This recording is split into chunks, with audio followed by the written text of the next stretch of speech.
Minhas boas-vindas ao quadro Língua Afiada no Movimento 140. Hoje, nós vamos descobrir por que 99% das pessoas erram essas conjugações e por que provavelmente você também erra.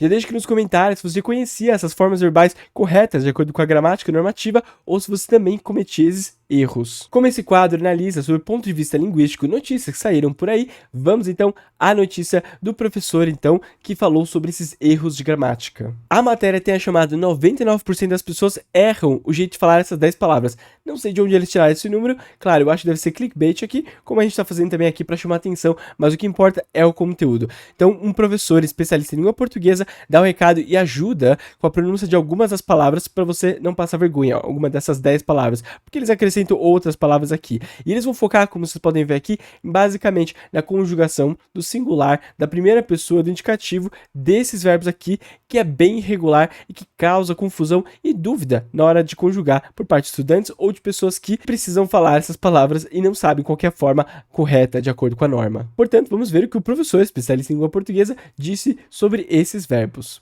Pessoas erram em primeira pessoa o verbo medir, eu meço, e caber, eu caibo, verbo valer, eu valho, e polir, eu pulo, diferente, né? Verbo ouvir, eu ouço, competir, eu compito, aderir, eu adiro, estranho também, né? Frear, eu freio, digerir, eu digiro, diferentão. E o verbo colorir? Bem, esse ele é defectivo, não sendo conjugado em todos os tempos, infelizmente. Então esse aí é melhor você falar, eu dou cores. Tamo junto, curtiu?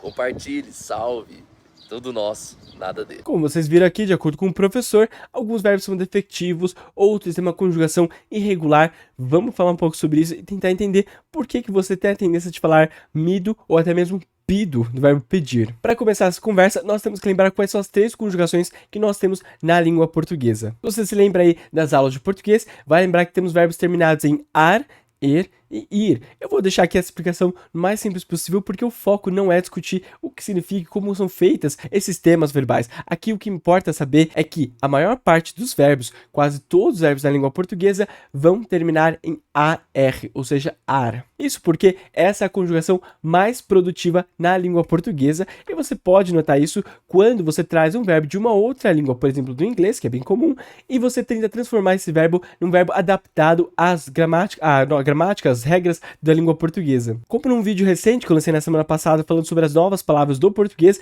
você pode ver que assim como o verbo deletar, que vem de delete do inglês, verbos como logar, que vem de login do inglês, foram adaptados à língua portuguesa, e não é nenhuma surpresa, com a primeira conjugação AR, logar. Como eu disse, ela acaba sendo a mais produtiva e isso facilita na hora de fazer a conjugação desse verbo. Como é um verbo que não se estuda de forma ortodoxa, vamos dizer assim, na escola, a pessoa que ouve esse verbo automaticamente já tem alguns parâmetros para poder fazer a conjugação dele, já que a maior parte dos verbos abundantes na língua portuguesa tem essa mesma conjugação, AR, e aí por analogia, se pode imaginar como que vai ser feita a conjugação dele. Então, eu logo no computador, você, ele, ela loga, nós logamos, vocês logam e eles, elas também logam. Já as conjugações er, ir, de verbos como pedir e medir, por exemplo, ou comer, crescer, por exemplo, são contextos não muito produtivos na língua. Produtividade significa capacidade de criar novas palavras a partir de regras já existentes na língua. E como eu disse, essas duas conjugações não são contextos muito produtivos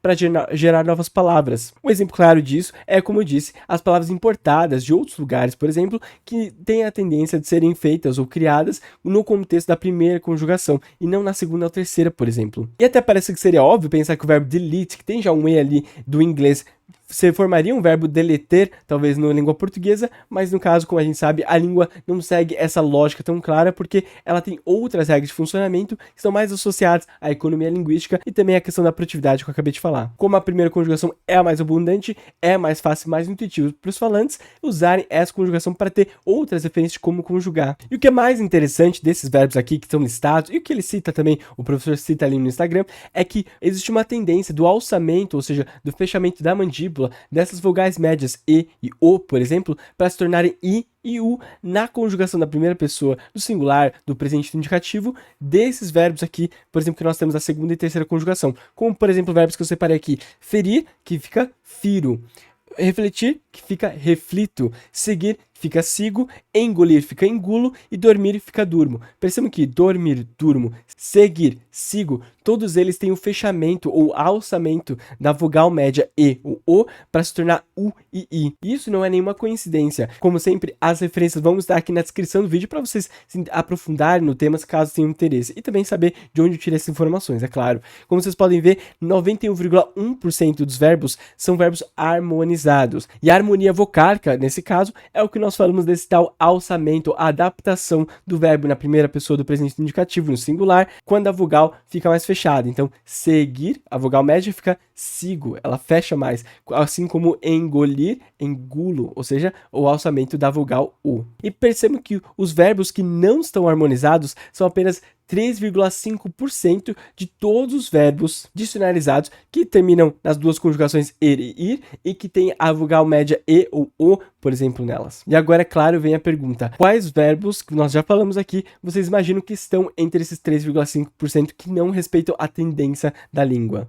É claro que está o verbo medir, pedir, por exemplo, e outros verbos citados aqui nessa matéria. Então, quando ocorrem esses tais lapsos da língua, né, ou seja, esses erros ou desvios da norma que são corrigidos pela pessoa normalmente, ou que ela até sabe que não estão de acordo com a norma, não estão de acordo com a norma e se corrigem depois, mas na hora de falar espontaneamente acaba saindo, nós estamos vendo em ação a tendência de uma adaptação ao modelo mais produtivo da língua, que é, como eu disse, o alçamento das vogais. E o que eu quero dizer com isso é que dizer meço, ao invés de falar mido, vai contra toda a tendência da língua, já que apenas 3,5% dos verbos, como nós dissemos, vão ter essa tendência de conservar a vogal média. E isso não acontece com mais de 90% dos outros casos. Portanto, assim como a pessoa diz eu me divirto, faz sentido, ou pela lógica da produtividade na língua, faz mais sentido dizer eu pido, eu mido, por exemplo, do que dizer, por exemplo, eu meço ou peço. Então, quando alguém tentar humilhar outra pessoa porque ela diz eu mido, por exemplo, lembre-se que ele está usando de um recurso muito importante na evolução e sistematização da língua, que é o uso de padrões reconhecíveis que são mais produtivos dentro da língua. Isso não quer dizer que a gente tem que parar de ensinar a forma meço ou peço, por exemplo, e usar mido,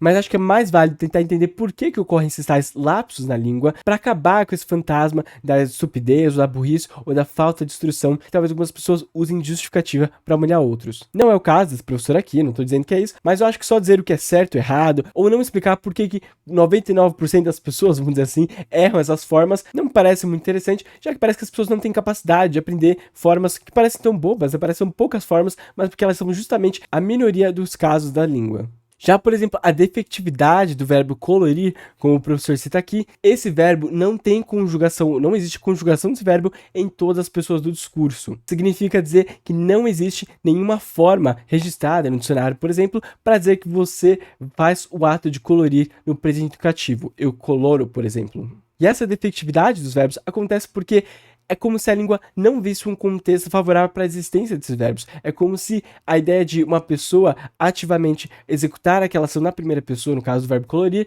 não acontecesse na língua a ponto dela não ser sistematizada. Mas eu acredito que diversos verbos com a evolução da língua, como seu uso recorrente, acabam criando essas formas que antes não existiam, por ser um verbo defectivo, mas que agora existe um contexto para que elas possam ser conjugadas em pessoas do discurso que elas não eram conjugadas antes. Para quem quer um exemplo ali bem clássico, por exemplo, pense no verbo feder. Teoricamente é um verbo defectivo e não existe, dicionarizado pelo menos, a forma fedo, ou seja, eu fedo, na primeira pessoa do singular, no presente do indicativo. Mas todo brasileiro sabe que é importante se preocupar com o seu cheiro e é por isso que a maior parte das pessoas vai produzir a seguinte frase: eu não fedo. Muito obrigado por ver esse vídeo até o final. Já deixa aqui seu curtir e também se inscreva no canal para acompanhar mais conteúdos como este. Você também pode deixar, assim como eu vi essa notícia, comentário com sugestões de temas para próximos vídeos. Como vocês estão vendo aqui do lado, você pode contribuir financeiramente com esse canal, mandando um pix de no mínimo R$1, se você acha que vale a pena incentivar a divulgação científica na linguística nesse caso. Nós também estamos no Instagram, basta procurar por movimento.140, lá tem atualizações de quando tem vídeo, por exemplo, lives até amanhã, por exemplo, quinta-feira, às 8 horas também tem live, e também no TikTok, Movimento 140. Muito obrigado e até a próxima.